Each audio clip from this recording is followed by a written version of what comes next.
We're now into day 3 of the hearings into Brett Kavanaugh, the nominee from Donald Trump to be the next Supreme Court justice. But let's talk about day 2 for a minute.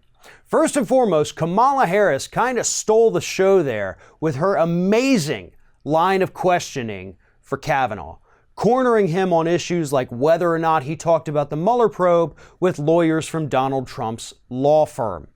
Kamala Harris absolutely demolished Brett Kavanaugh and did a phenomenal job of showing us just how incompetent and untrustworthy this man truly is.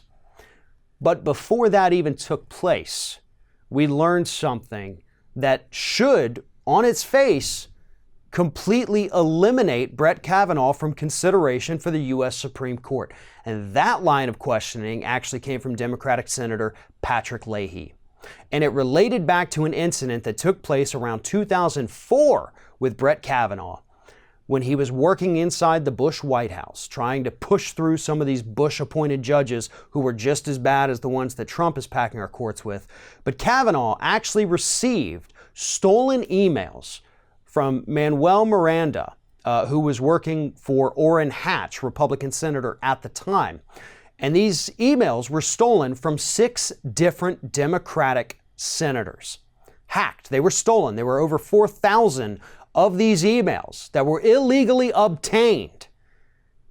And Brett Kavanaugh was a part of that, because he helped leak these emails, which contained information about how horrible these Bush administration appointees were. It pointed out their conflicts of interest. For example, one woman, Priscilla Owen, who had taken a ton of money from Exxon and then ruled in favor, Enron, not Exxon, ruled in favor of Enron to the tune of about 15 million is what Enron ended up saving.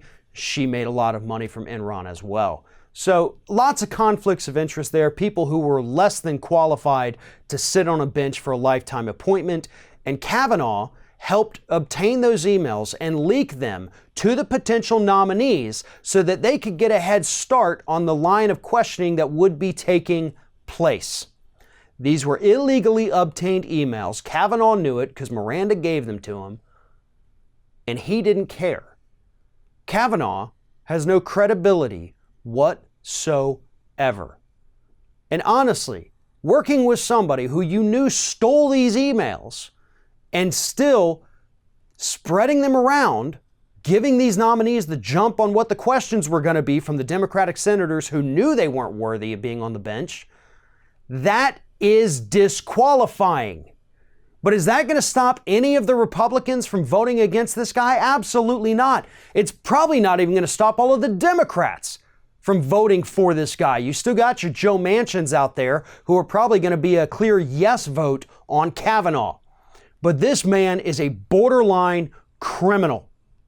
He is corrupt as hell, as we saw through that questioning from Kamala Harris and the potential criminal activity from Patrick Leahy's line of questioning.